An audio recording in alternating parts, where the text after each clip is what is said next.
Hey, welcome to The Process with David Barron. I'm your host, David Barron. As you can kind of hear, I'm a little under the weather, but the show must go on. Today is an awesome topic, and because this topic is going back to when I was like 12 and things that got me excited about comics. And so it's one of those interesting things. So the topic is going to be how to break into comics without necessarily breaking into comics. And there's a special guest that I want to welcome right now, John Sheehan, who is doing that right now. So welcome, John. How are you? I'm wonderful. Thanks for having me on. Yeah, absolutely. And producer Mike, as always, how's it going, Mike? It is going great. What's going on, gentlemen? Another live episode of The Process in the works. Put your questions in the chat. We will answer some questions later on. So, as you can hear, John and Mike are gonna help me out with my voice. Hopefully, it will last the whole show. But John does these. John, how do you describe what you do? It's funny because it's hard. I guess adhesive vinyl art. So I use comic books as a canvas to put my own artwork on top of to embellish what was already there.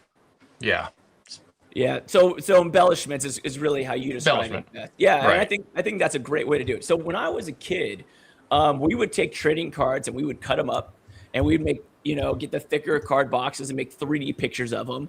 And I know that when you started with trading cards as well, in sports and things like that. So you were doing things with cards before you ever touched a comic book before. What were the little things that you did in trading cards?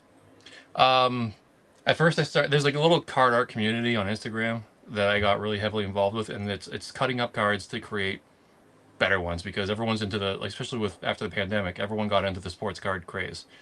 And most of it was just like cutting out the backgrounds and putting like a shiny paper behind it. And I had already been playing around with my little like silhouette Cricut cutter here with vinyl. So I thought I could just like do what I do, but make it really small on top of these little cards. And it started working out. I liked it. It was a weird little hobby that I had a lot of enjoyment out of, and and then it kind of just kept going and going. I didn't make any money on the cards at all, except for one time when I got a cease and desist from Topps because I was making money. And Topps was not happy with me. So, and because of that cease and desist, that's why I switched to Marvel trading cards because they're really, really lenient on what you can do to those. So, well, that's really interesting how things work. Where this unfortunate cease and desist turned into something that I think today you would not trade in for the world, because what you have been producing on these embellishments of these comic covers are absolutely phenomenal. And it's one of those things that we're going to talk about again, about breaking into comics. And I would say you absolutely have broken in for the fact that you have a good Whatnot show, you have commission lists, you have pros like myself having you on, their podcasts and their YouTube channels, and even better, you have pros requesting, that you embellish their covers. That must be crazy. Pretty interesting. It doesn't make sense. It just, you're right. I see these people who should be like icons and they're asking me, like, when I first met you came up to me, you're like, oh my God, you're that Final Cuts guy. Yeah. And I was like, yeah, I guess I am. Yeah. When you first met me, it was like when I still only had like 3,000 or 4,000 followers, and I was still getting my feet under me with the Comic-Cons. And you're right, I haven't really broken into the comic industry, but I've broken into the Comic-Con industry, if there's delineation there, because the Comic-Cons are where I make my money from people who like the exclusives, but they want the exclusives even more exclusive by having like a run of 10 like special it's weird. Yeah. Well, not only that, in terms of the comic book convention community, that is the comic community. One of the things that we've been talking about on the show is how we have to really think about comics in a much broader sense. And not only have you been doing the Comic-Con shows, but you've also done exclusive like blind bags for certain for comic book, Uh, you know, yeah, for that's for top shelf. I'm still working on that. It hasn't come out yet. I've got a short box stacked with like 40 more books I got to do for that. yeah, But and yeah, those will be available through their blind bags. yes.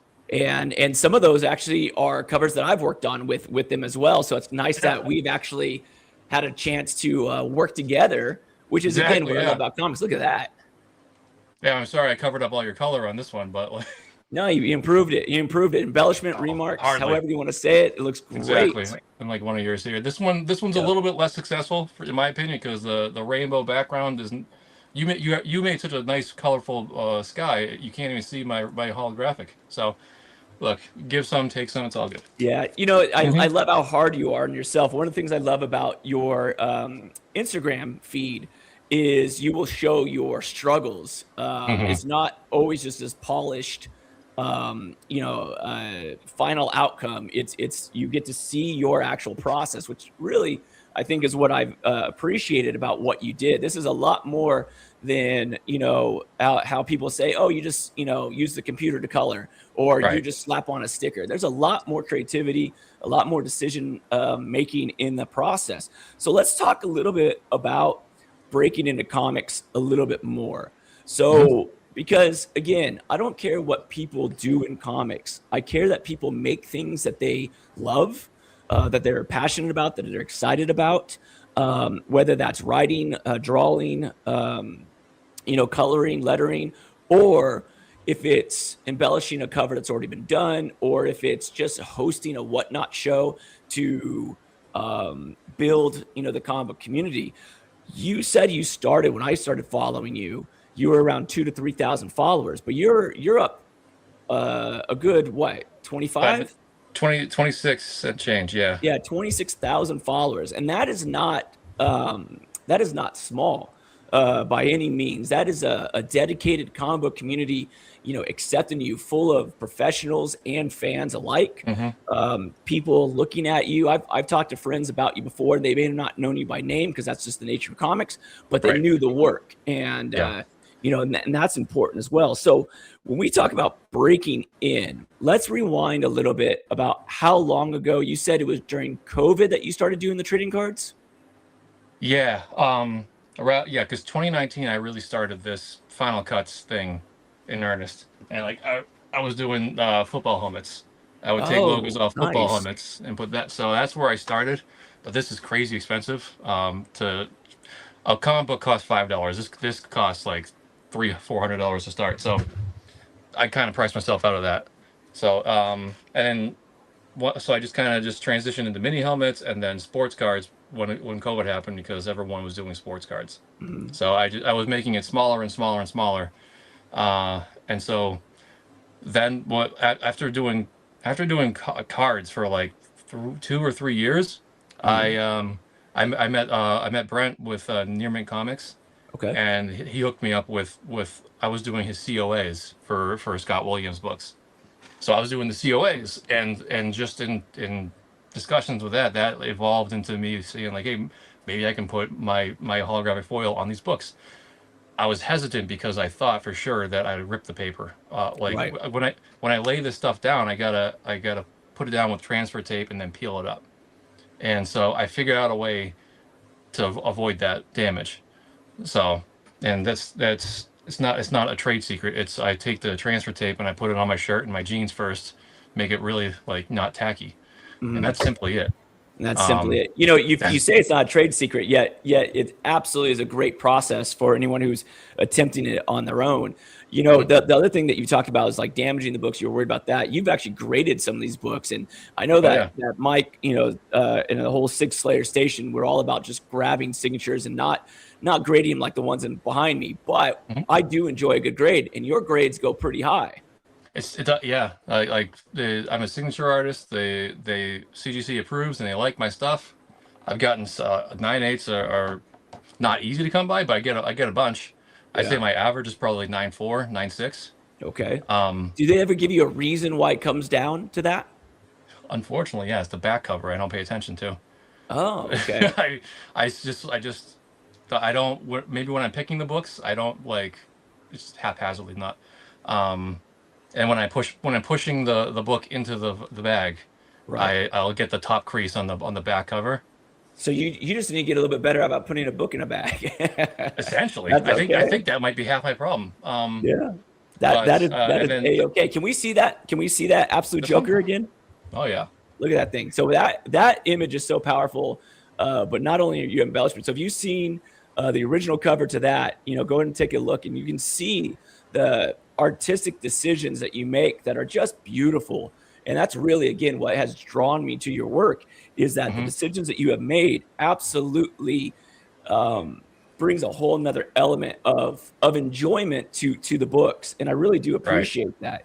Um, And this one was kind of real quick on this. I did this the day it came out because I every time Absolute Batman comes out like today, I go I'm first and I'm when the door opens to the comic shop, I'm there before work, and I knew what the cover looked like, but when I got there, I was like, it's real easy to cover everything up because the barcode and everything else. It's real easy to cover it all up, and I was like, if I can get this done today, the hype around it's huge.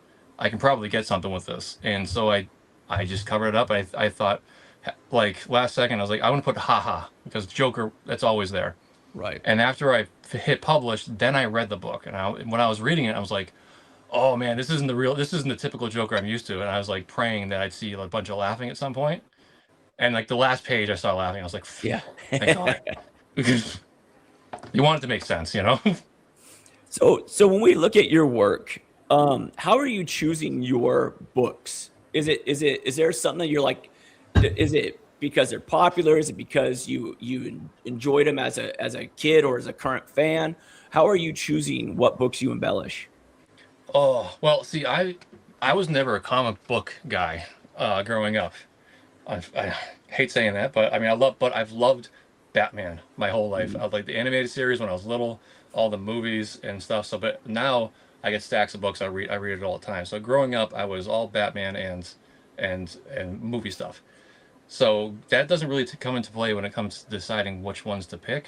Um, I gravitate towards X-Men when I do these things because X-Men, the energy, the blades or the claws from Wolverine, the laser from Cyclops, those all they play very well with vinyl. They Right. got hard lines and it's a lot of flash. I love Batman, but he doesn't have anything exciting I could use typically for shiny foils or whatnot, because he lives in the dark. Um, so it's when I'm picking these things, it's a lot of times I'm looking for something I can make shiny and sharp, or lasers kind of pop out. This one, the one you just showed there, that X-Men one, Mike sent me that one to do for you guys, and like I've always wanted to try to do this cover. I've always wanted to try it because it's iconic, and I figured why not? It's kind of cool, but I had to Yeah. think real hard what to do because there's nothing on there that screams like flashy vinyl, so I had to kind of work with it. Um, but typically, blades, blood, lasers, explosions. That's kind of my wheelhouse. Can you walk us through the process of how you do the books? Especially Mhm. my biggest question is how do you get it so accurate Oh, where it matches up perfectly? that's actually it's way simpler than people think because I get that all the time. It's like I got a scanner here, and I just scan the books at 300 DPI, and I draw it in Adobe or photo. I use Photoshop because I taught myself Photoshop in college before I knew InDesign, and I Uh, can't. I've tried InDesign. I can't get the same movement that I like with it, and my wife kills me. She's a designer too, and she judges me for not using Illustrator.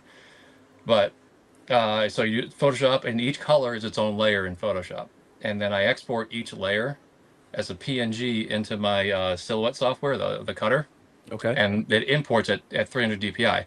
So it never changes scale from whenever I'm doing this, and so it's really all you just don't Okay. change the scale. That's it. Scan Right. it. Okay. So Don't it mess with is a it. bit easier. So, but it's also Yeah, you going in there and having your own skill, your own talent to you gotta know the draw what you limitations of the want.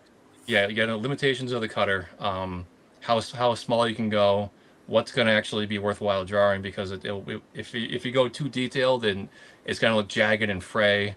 I think the bigger like process part is understanding the adhesive vinyl, the layers of it.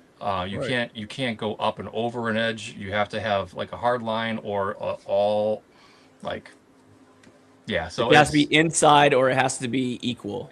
yeah. So like Yeah, on that. some of these things I like for where is it? I got one. Who the hell knows? Yeah. So well, it's go okay. ahead. So Yep. so with that, is most of your work improvised or when you're drawing it, or do you really like plan it out with different sketches, or like how does your process work now to pick what you choose to embellish? I start off with a like what I can it's usually just in my head as when I start, and I can see these things I started this today, and Yeah, dork. Great. yeah, I didn't want to get on this train. I didn't want to, but then I saw this cover. I was like, okay, It's it great. has everything I want, you know. Yeah, So great book. I saw this. I was like, I can cover the background and cover up the trade, like the labels and stuff, and I know that I can cover up the blades and blood and everything else. So I know that my chrome for this one in particular, the chrome for the blade is going to cover up also the drip lines, and then the blood is going to go over the chrome all the way down. So you won't see the chrome, but it has to be there to kind of keep a good line and not look like bubbles. Right. So and that's what I go and I start there, and then I'll come into problems when I'm into it, because you always go with a good idea, and now something comes up, and because all right, well, maybe I don't have enough vinyl for that full stretch, or maybe I don't, I didn't see an overlap that I didn't notice before. So you kind of is a little bit improvising with it, but at this point, I've been doing this long enough where I see it and I go for it, and then I'll more often than not, I'll after I finish the book and after I hit publish, I'll like look at it and be like, then I'll make changes the second time around. Okay. Like yeah, so yeah, I So with the materials, is it just strictly vinyl, or do you have some other type of materials sometimes that might surprise us? no, it's all vinyl. I'll use Posca occasionally for drip lines, but like that's I don't know. I feel like I'm cheating when I do that, because like And what's the difference for the people who don't know? Posca is a paint marker, and I can. I'm sorry, yeah. I'll just splatter some paint on there and do some drips, or I'll cover up a line, and then I know like I'm the vinyl guy, and I can do that in vinyl. It's just easier with paint. Right. So I kind of lean towards always going for vinyl. Do you think that fans like one way over the other? Like if there's some marker on there, are they happier? Or they have you No. gauged that yet?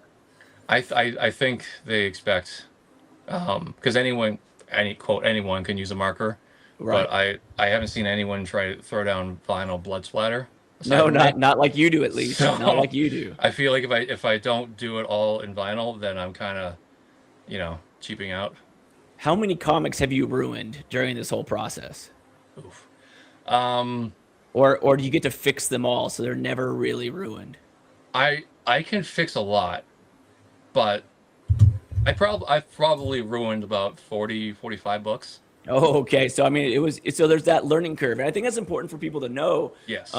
That when we're working on our passions, and again, the whole idea is we're talking about a lot more detail of your process because it's such a unique one, to kind of give inspiration of people to find their own love of comics. And I'm a big into fine art, but I like collages a lot. I like to make collage paintings, and not very many people do because they don't understand necessarily the process of just creating. And in reality, this is what we're doing. We're just trying to create something that's for us, and ultimately, that's how you started as well. Yeah. Let's talk about the collector's market with yours. All of yours are a one of a kind. To a degree, yeah. I mean, I do runs of, like for the Joker one, I did 10 of these. So, but they're all handmade. So I kind of I lean towards the handmade portion of it. It's a limited number, small batch, because no matter what you do, they're all a little bit different because it's all hand placement and yeah. So it's one of a kind. Or you get a one of one. that's really special for a printer, like something a mass produced thing. But Right. this, they're all kind of 101. So Yeah, because yeah, they're all unique. It's just like a sketch. Even if I'm right, drawing the same headshot exactly, every time, it's still a unique piece of art. right, That's why remarks are so, collectible nowadays.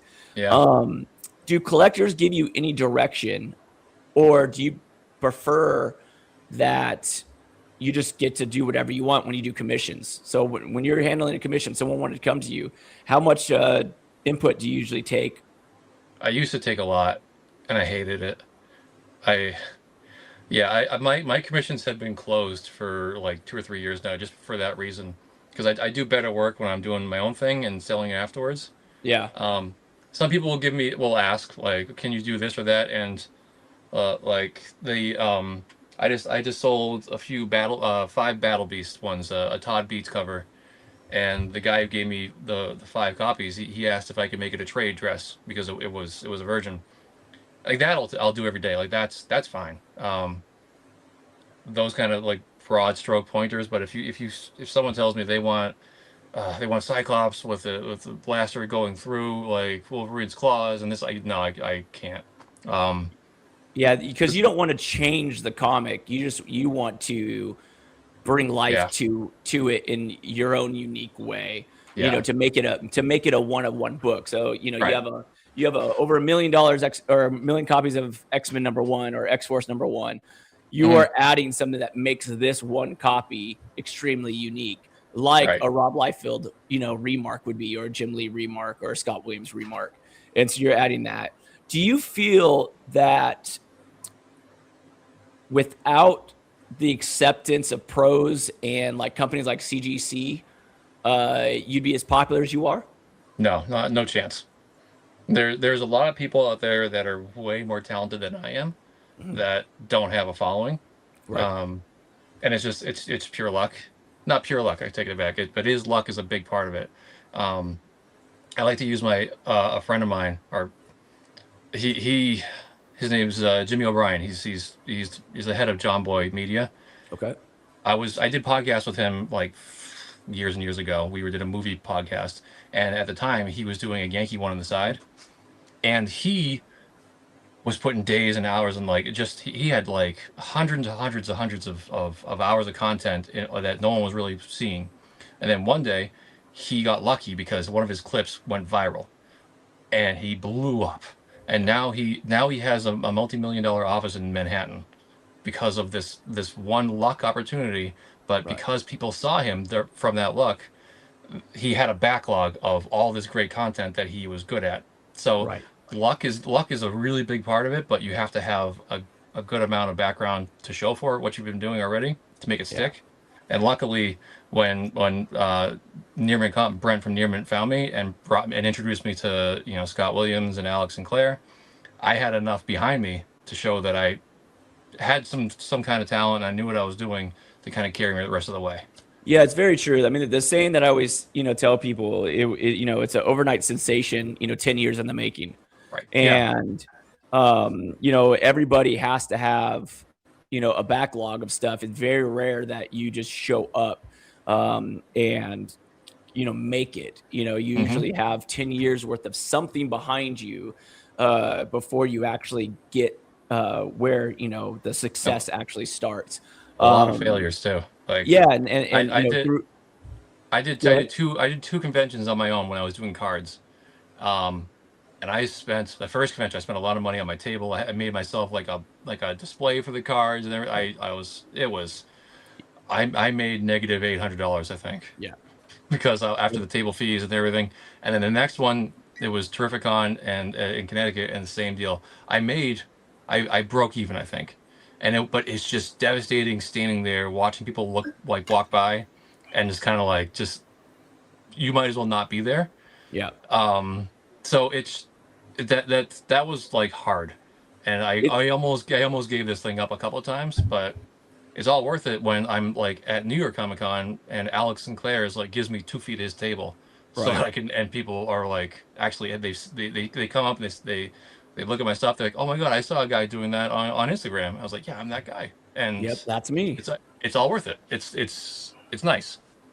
Yeah, I would say, to everybody's watching, look at our previous show with the Nerd Store owners about finding your fans outside of normal fandom. We talk about a lot about going elsewhere where comics or cards aren't, and Hmm. yet you can have a lot of good interactions with people that you wouldn't know. But a lot of times, if you go into a trading card show or a comic book show, you're just one of many there, and so standing out. So definitely check out some other shows that we have done. Going back to the comic book people that have supported you, I know you did a lot with Alex Sinclair and Scott Williams to begin with. I Hmm. also know from your feed that you had a good interaction with Jim Lee on some of Yeah. his books that you got signed. And then the CGCs, like I said, they've really accepted you, where they did not consider you ruining the book. They Yeah. they considered you remarking and embellishing the book as an artist, and so it all went through. Is there any other artists that you want to give a shout out of that just supported you, through this craft, through this time? Oh my God. David Barron's been wonderful to me. He's nice. I try. Yeah. I think honestly, like every time I see you at the shows, you're just great to talk to. You're very down to earth, and I gotta get in line to talk to you because you're always having a conversation. Um, Aside from that, I mean, the people that have been made a small impact is John Tyler Christopher. I showed him one of my pieces at a show, and the one thing I love about this, and it's kind of different from other artists, I suppose, is like he like got down. He started like feeling the picture. Yeah. He's like, "What is this?" And then he stopped. He's like, "Oh my God, I'm so sorry. Like, is it okay if I touch?" It's like, "Please do. I love that." Just because it feeling what I like these books that I do, the ridges and everything that gets created. I love it, and Yeah. when I see people do that, it makes me happy. Because it Yeah. I means mean, when they feel they're seeing the details, you know. yeah. It's a Uh, lot to do with enjoying what we're trying to do, which is create hmm. something fun and engaging and exciting, something that we'd want to have. I mean, that's literally the motto on my website. I create books that I want to read, Hmm. and you are creating books that you think would be great to own, in Yeah, terms of the cover wise and covering, cover art's a huge part of it. yeah, I doubt a lot of people read the books after they get you. You're a niche type of go where it's very much like cover art. It stays in a bag. right. Very very. You don't really want to. It's an art piece, so you don't want to Yeah, damage it yeah. at all. I hope people don't open these up and start reading them after I do it because the fingerprints are a problem. So with the chrome vinyl, and Yeah. they hold the crease real good. So I recommend they stay in the bags. These ones are for show. Right. They're meant for people who already have the book and Right. read it and love it, and this is a little bit like addition to their collection. Yeah, it's a nice little collector thing. Yeah, The comic book industry has traditional roles, writer, penciler, inker, colorist, letterer. You created something out of that system. yeah, Um, you really did. You really created a whole nother um, part of the comic book collecting culture. Do you think that was intentional on yours, or you hopped in, just kind of fell into doing what you loved, and now all of a sudden there are definitely going to be copycats? yeah. You've definitely created something that will continue. This is not intentional. This Yeah. was me doing something I was having fun with it. I mean everyone's been for as long as forever. Everyone's been taking markers to their comic book covers and drawing on Mhm. top of them. And but I just used vinyl because I love it. I love layering, and it's no, I did not intend to create this uh outside of the norm.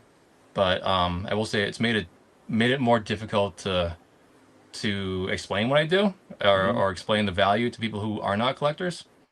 Um, yeah, because I mean, I know these are worthwhile. I know that they're valuable because people are buying them. Right. Someone who doesn't know, they like. I have 26,000 followers on Instagram, and I get 99.9% positive comments all the time over there. But since Meta started putting it like cross posting to Facebook, People who are not following me, oh my God, what a cesspool Facebook is. They are not happy with me, and that like it's everything I do is sacrilegious, and it's very very kind of it's I imagine it's crusty old men who want their pristine books untouched. Um, so they're never going to understand what I Right. do, and that's fine. I don't want them to. It doesn't have to. Um, but the people who get it, the people who are collectors, who like the artwork, the people who like things, like I'm a collector of things. Like you can see around here, I've got a bunch of Yes. things. I'm a collector. So people who are like me, who already have the book, who already have like a 9A copy of Absolute Batman number 15, they're gonna love this because it's an addition to what's an already established collection, and that's what I'm going for, and that's what I care Right. about. Yeah, and that's fantastic. I mean, this, and without that, the imbalance, if it's all praise, you just wouldn't be as popular as you are, Yeah. because no matter if they like it or don't, what your artwork is doing is creating a emotional reaction. And Hmm. in reality, when you talk about everyone that is popular, from even like someone like Joe Rogan down to Mr. Rogers, they are creating an emotional attachment to their audience. And Hmm. Jim Lee and Todd McFarlane and Greg Capullo and Scott Snyder, they're all creating an emotional attachment with their audience. And you are doing that same, which is absolutely amazing for what you have just accomplished in the comic book industry. What advice would you give someone who loves comics but doesn't fit into traditional creative roles like yourself? Whether they're doing collages or they're doing who knows what, but there's not the Yeah. traditional writer, artist, penciler, colorist, letterer. They're doing something else. What advice would you give them towards their continuation of something that they're passionate about? I guess high effort, low expectations. I mean, just do what you want to do. I put a ton of effort into this thing over the past 6 years now. Yeah. And 2 years ago, me and my wife had a conversation like at the first of the year, and we're like, I'm gonna give it one more year and see if anything comes of this, because it was like nothing was going on, and that year was when everything took off, thank God. But um, it can be a drag, and especially if when you get older, you get a family, you get responsibilities. It's really hard to kind of justify being down in the basement until midnight doodling or cutting up pieces of paper by Yeah. yourself for no praise. It's hard, but if you're happy doing it and you try hard, you might get lucky, and there might be someone to come around and introduce you to the right person that will make it all good. So Which is absolutely. Mike, hop in here. There we go. anyway, All right, I have this question. Excuse me, guys. I'm got a cold too, but excuse me. All right, I have to ask this question because I see a bunch of stuff in the background. What's your favorite project so far, and what's your most request commission or cover they want you to alter? I've gotten a ton of requests for Spider-Man #1, the McFarlane one. Yep. I can't. I've started it digitally. I've got a copy. I scanned it. I'm drawing over. It's a bitch. I can't.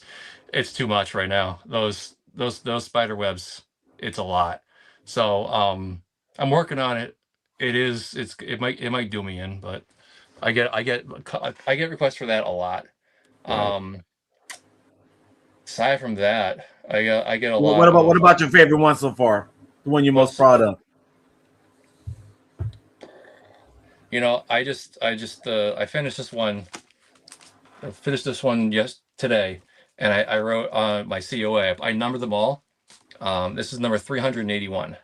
Oh wow. So I got 381 to pick from. Ooh. Oof, I don't know. It might be X-Men #1, the Magneto, just because Uh, that one might have got me like the most like good press early. Like that one's like sentimental, you know. Right.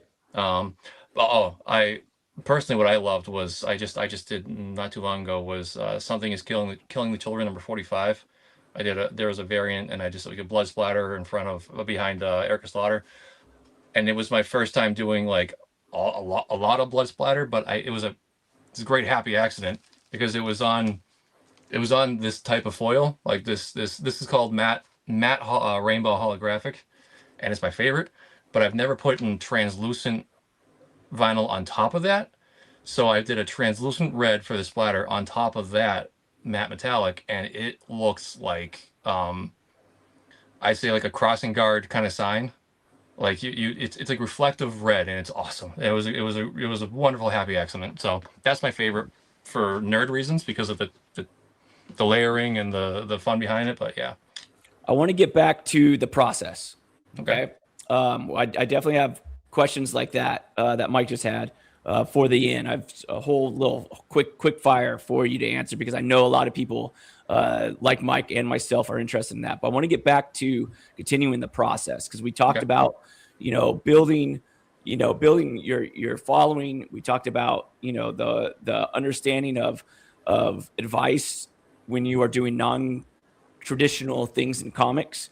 I want people to understand kind of your philosophy a little bit more, as I think your philosophy to it shows a lot in the actual work itself. When you enhance a cover, when you embellish a cover, do you see it as a collaboration with the original artists, or do you see it as a reinterpretation? it's definitely not a collaboration. I think that Yeah. that gives it that gives me too much credit. It's not a collaboration. Right. The artist did a lot of work and had nothing to do with me. And And, and the reason you know, I bring that up is because I want people to kind of understand. So we get a lot of people as professionals that come in and say, "Oh, look, I did this with you," and then they'll say things like, "I had a collab with Doug Monkey on this animation." It's like, well, no, you just reposted it, no, or I did this, and it's like the collaborations are when you actually partner with someone and you actually talk with them. We have Doug's, Six Layers is home of Doug's exclusive animations, and that took work behind the scenes with Doug. hmm That's the collaboration. So I think it is important that just because you're not fully collaborating with someone doesn't mean it's invaluable. It doesn't mean that it's isn't okay to do. It's absolutely right, okay to do, but it's the philosophy that does matter. And the fact that you don't think it's a collaboration, I no, think gives yeah. you that much more understanding of professionalism in the comic book industry. And I think that's important. Yeah, I mean, I have a lot of respect for everyone who's a published artist. I mean, think of all the people who have dreamt of that and never achieved it. So like, it's even if people who like someone who like Jim Lee have thousands of covers, Right. it's still a huge deal. I think so. I treat everything I do with like respect to the original artist, and I like to think of it like I am continuing on or doing what they can. And so I love doing the '90s X-Men covers because Right. I know they were handcuffed by what they were doing by the printers of the day, Yeah.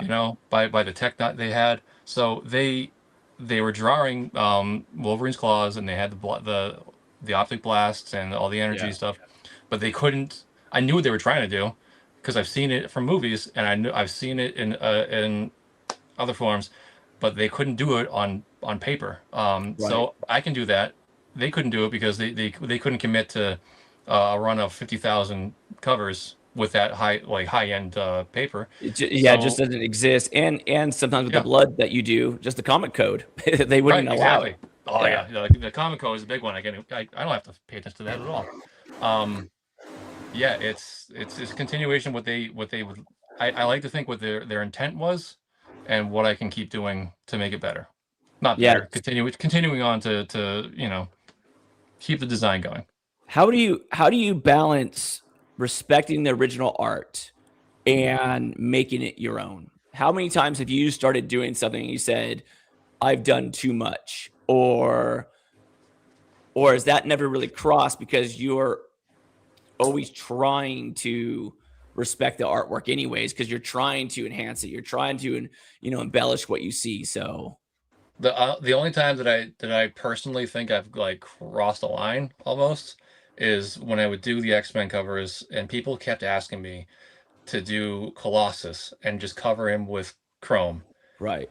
And I did it several times, and I hated it because it really covered up a ton of detail that the artist put in, Right. and in my opinion, it never looked as good. It's just because I deal with shiny stuff and people love what I do, but it's weird because I don't love shine. I think it's nice. But it in doses. So when I covered up Colossus, I didn't love it. It always made me feel weird. So Right. It looks good on that's that. camera. I'll tell you that when you did the Colossus on camera, but I do understand because it's Yeah, covering up too much of the art. yeah. So Especially when I'm maybe, sitting next to Scott Williams, so I know did all yeah, those did all the shading and the lines. It's like, yeah. yeah, buddy. Sorry, I just covered up 3 hours of your work. Do you think those type of pieces you get collectors reacting to the most, positively or negatively? I don't know. Like, No, have you figured out like what covers get, like what you do gives a more positive reaction, which one gives a more negative? it's usually to do with the character involved. Okay. You know, Wolverine will get me the most comments every time.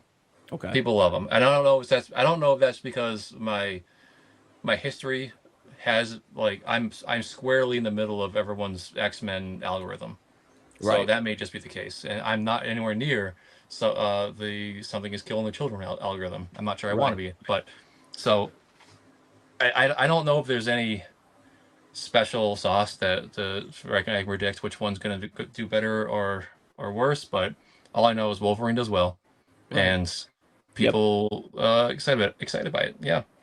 Well, let's talk about what does well. We're talking about the business side now. Okay. At what point did this feel like going from a hobby to a business? Oh, when I got my my tax papers in the mail last year, when I suddenly had to pay taxes on it, I was like, oh my god, this is because before I was losing money every year, and then now I was making a profit, and the government wanted it. So that Yep. was a good point where I was like, okay, this I need to treat this way more like a business. And Um, would you say that social media has been key to you building your audience? oh my god, yeah, Right. I mean, yeah. without social With media and that, it'd be hard for you to build, especially as quickly as you did. it'd be impossible. I wouldn't have anything Okay. without Instagram or any social media. I would Yeah. just be a weird guy at a Comic Con in the corner that has just stickers all over books. Like that, it's. I think the what made me popular with the people who follow me is I look at it as more of like it's more performance art because they like Right. watching me do it. Right. The layering down. So without the video, if Speaking I about just showed process. a still image of just my final product, it wouldn't get nearly as much traction or attention. So it's performance art to a degree. Um, you ship all over the world? I don't love it. It's just You know, complicated. what places, what countries have you reached to? Um, India. Um, India. but luckily the guy had his father lived in England, so I got to ship it to England, and his father shipped it the rest of the way. Okay, Um, interesting. and then I do Canada occasionally, but I think I've done international shipping like 15 times, and I swear every time I sit down and do it again, it's like I'm taking a test. I don't like it. Right. Yeah.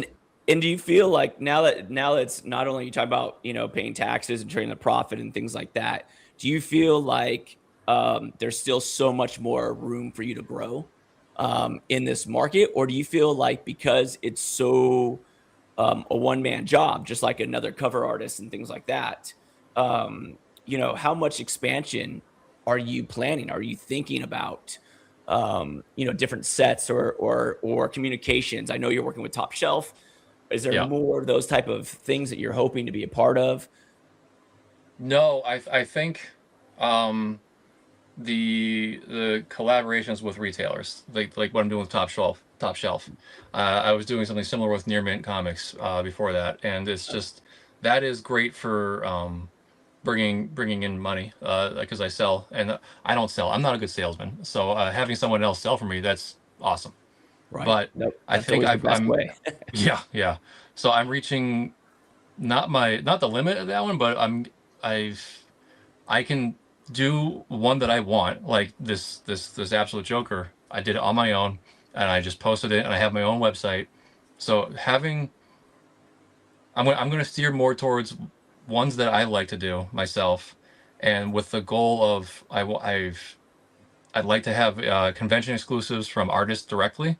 Mm, So like I was doing with Scott and Alex, like at New York, I had their exclusive, and I did a run of 10 of a special edition of 10 of theirs, and if I could just do that with more artists, and just I would have, you know, do if I can get like 5 artists each show, right. I'd make enough from that would be like a job. It'd be great. Yeah.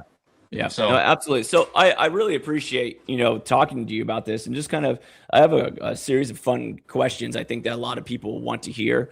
I know I do as well, and they'll be quick rapid fire, but I just kind of want to go over about, the whole topic that we discussed today about breaking into comics without breaking in. I know that it wasn't a direct, like, hey, break in this way, but this was more about someone finding their passion, finding something that they enjoyed as a hobby, and then continuing with it and building something and then striking gold with it. And it kind of goes to show you that when you do stuff that you love,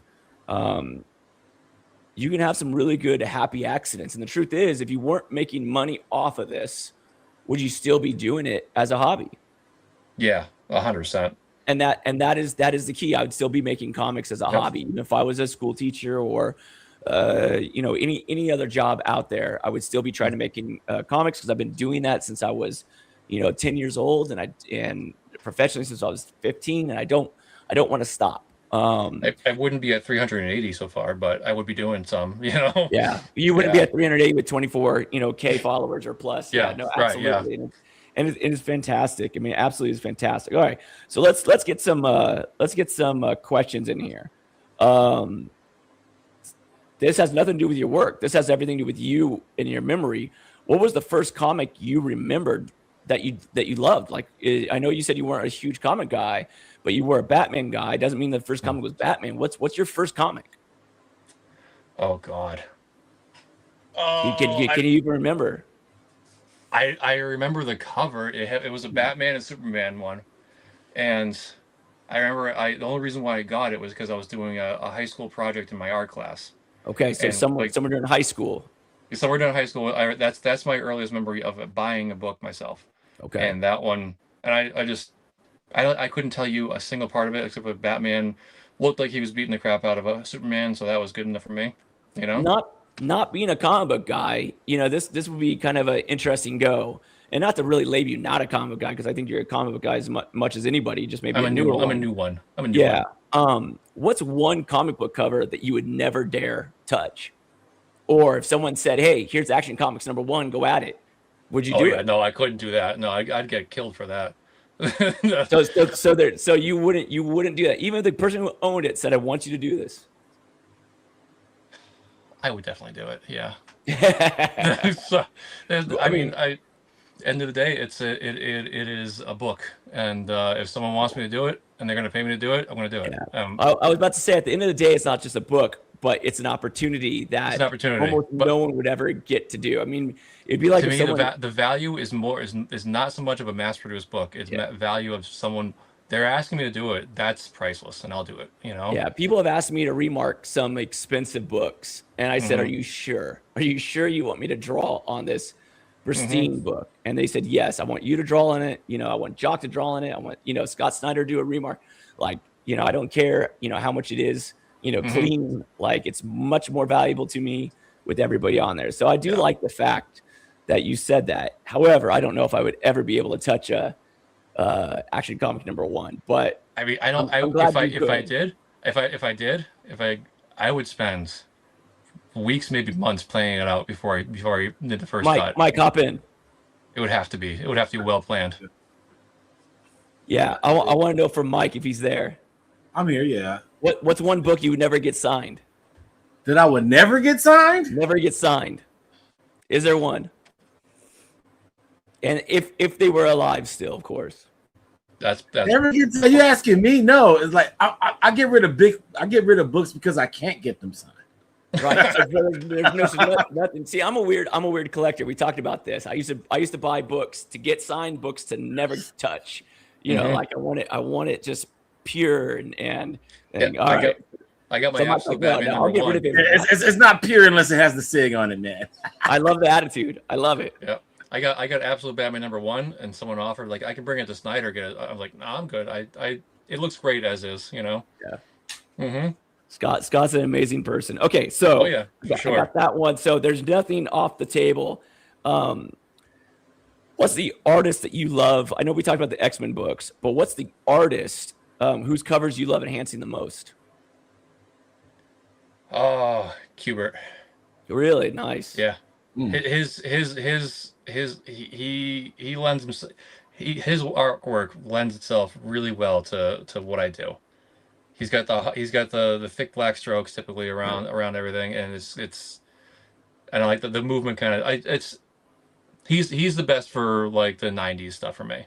I would love to see you do a Frank Cho or a Adam Hughes cover. Oh yeah. Have you done any of those artists? No, I've not. Nope. I do. I love John Tyler Christopher. I think his negative space stuff. I've done a few of those in the past where I fill in the negative space with something that So I like doing that negative stuff. space is fantastic. Mhm. I love most of my collector or creator owned books. The covers I always try to have a lot of negative space on, so I leave room to remark on it. See, I'm always thinking the con circuit.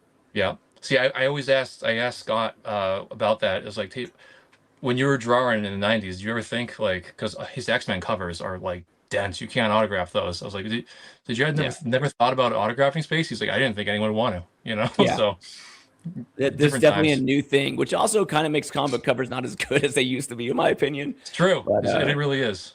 Yeah, I definitely love the old X-Men, X-Force story, X Factor, how they told a story, on it. It fits so much into those covers. We kind of talked about it with Mike a little bit, but what's the most requested character you get? Wolverine. Wolverine. Wolverine, One cover 100%. you wish you had thought of embellishing first, like that took you forever. Like, why didn't I do this one? I don't know. Or you just it hasn't happened yet. You haven't regretted not finding one to do. No, I haven't. I haven't regretted. There's not enough time in the day to do as much as I want to do. So if there's a book that comes across my table that I've been wanting to do, I'm just happy to have it. I don't know. That's good. Yeah. And what's a cover that surprised you? One of your embellishments that you did, your enhancements that you did, that surprised you that collectors just went crazy for it.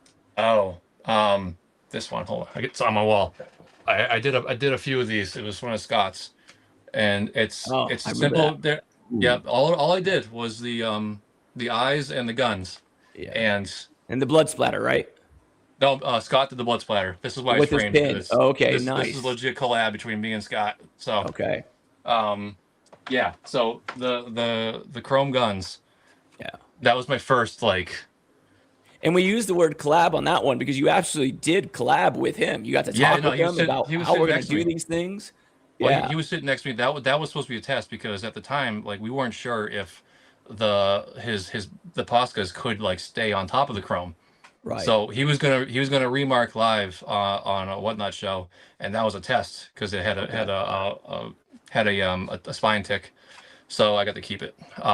If you could collaborate, just like you did with Scott on that one, if you could actually collaborate with someone, any artist, past or present, what artist would you want to collaborate with?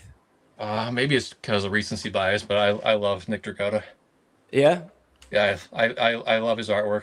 It's simple. It's not simple. That's rude. It's impactful. It's impactful. It's bold, and I just love it.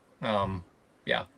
I know you don't like to do a lot of commissions anymore. Excuse me, everyone. Mm-hmm. This cold is killing me.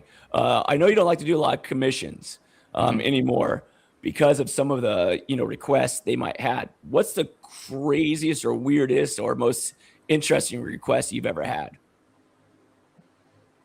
Someone asked me to do their dog on a football helmet. On a football helmet, okay. And I did it. What football helmet? It was a mini Patriot helmet, and they wanted their they have two dogs. They're two German Shepherds, and I was like, okay, cool. And they sent me a picture of their dogs after I already agreed to it, and they're all black. I'm like, how am I going to do this? Like, it was so stupid. Yeah, you'd have to figure out something. That's when you just Google the dog and get a different picture. Right? What Exactly. about for comics? For comics, oh, they. Now I know There's you been said all, that they try to ask you to alter the image a little bit, and you don't do that necessarily. Like you don't re-change the image. I don't mind altering the image. I don't do it often, but I call it my vandalized ones.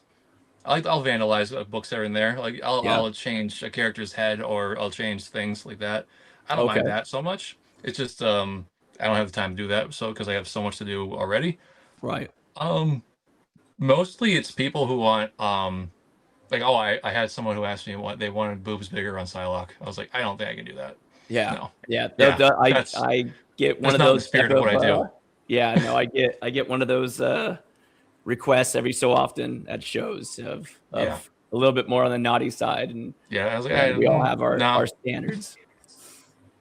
Okay, so here's the big thing. We talked about what you do and everything you do. If we're going to now label you, and you are what we're going to say the first to do it at this scale, so you get to label penciler, writer, artist, letterer, colorist, and now you are a what? If we're going to start labeling you so we can start referring to you as a job title in comics, what would you want that to be?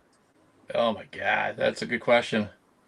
I'd be lying if I didn't think of this stuff already. And I just, I don't know. I keep coming back to something like aftermarket specialist, Aftermarket. I would love everybody that's watching this episode to leave it in the comments of what they think you should be called, with all the respect possible, knowing that we will delete anything that's, disrespectful. But this is a serious question that I would really love to know, because it impacts like my next turn almost, like I would love it if like DC had like their big release of the next Batman, and they had an online release of 10 of my books in conjunction with the release day. That would be something that I would love to do. But like, what would you call that? Yeah, I don't know. Yeah. So that's something for you go. As soon as you tell Mike, get back in here. As soon as you figure that out yourself, I'm going to let you, kind of name yourself. Kind of like how a lot of times, colorists actually name themselves. A lot of times we were actually called separators, and we're like, we're not really separators. We literally color the comic book, and we have a color guide person, but we're still the ones actually coloring the comic book with all the choices.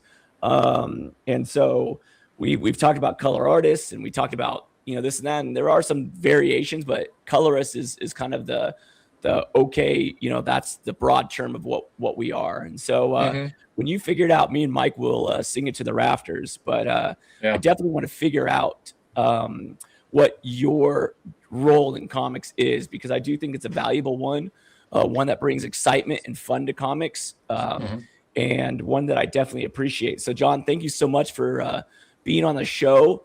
Do you have anything you want to promote website-wise, or anything else that you want to say before you go? One thing, a quick note on what you just said. I think it's awesome that I'm making an impact, and yet no one knows what to call it. I think that's really cool. It's kind of funny. I think it's That's how new things happen, Right. I mean, I myself, I struggle with how to describe it. And I think that's really cool. I got a little bit of a mystery to it. Just make sure you follow me on Instagram. I'm mostly active on Instagram at Final Cuts Design, and my website finalcutsdesign.com. I try to post books for sale there whenever I finish them. Yeah. I'm a little late on the write-up for Mike to put in the YouTube description. I'll have that done soon. This cold has taken a little bit of my production out. So we'll definitely have your Instagram link and information in there, and any website info that you want, so people can check it out. Mike, give us a 6 Layer news. All right. So tomorrow on the 6 Layers, you can check out, this is the season of crossovers. You got Marvel and DC crossover a bunch this year, and then we also have IP for movies like Planet of the Apes versus the Fantastic Four. So we have one of the writers, Josh Trujillo, with us tomorrow. Have Whatnot tomorrow night at 9 p.m. on Whatnot off Rama. The best SIGs on Whatnot. Going to have a lot of fun with that. And John, can you show that X-Men one more time that you did here for us? I just want to just talk about this really quickly. Gotta take it out of the bag. You're taking it out the bag. Look at that. Look at that. That is so clean. Yeah. Look so at cool. that. Yep. So I want you guys to stay tuned because John's gonna send this back to me. I'm gonna get Mark Silvestri signature on this, and Chris Claremont, and then, and only then, when I tell you guys how I'm going to give this away, it's going to be one of the biggest, most epic giveaways in Six Layers history because that is one of a kind. That's the only one you did so far, right? So far, right? Yep. If I do it again, I've already got changes in my mind, you know. But it's So that's the prototype right there. This thing was fun. I don't often get a chance to do like an iconic cover like this because for reasons, but like I was like, all right, you put me against the wall, I'll do this, and I'm happy with it. Oh yeah, it looks amazing, and Thank you. It does not get more iconic than that one. That's for sure. No, it doesn't. No. Cool. All right. So okay, awesome. Please check out Mike on Whatnot. He has amazing books. And then make sure we check out all the other live shows and old videos on the Six Layer Station on YouTube. Make sure you like and subscribe. I want to thank John for coming on and talking about his unique talent in the comic book industry. If you know anything about me, you know that I absolutely love the comic book industry for its creativity, for its openness to share each other's gifts. And it's all about collaboration to me. That's what comics are.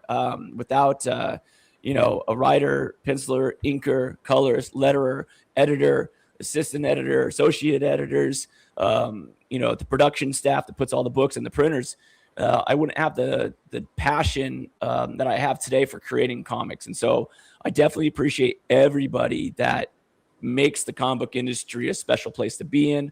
And if this gives a lot of nostalgia to me, because like I said earlier, when I was, 12 or so, I would take an X-Acto blade and cut up a bunch of cards to make 3D art out of them, box card art, we called it. And I really love seeing these. I can't wait to have one of John's books in my collection. So with that said, please get out there and create, no matter what it is, collages, fine art, comic book covers, scripts. It doesn't matter what it is. Get out there and do what makes you happy. And who knows, maybe, one day you'll find something that you love to do that can make you some money if that's what you're interested in.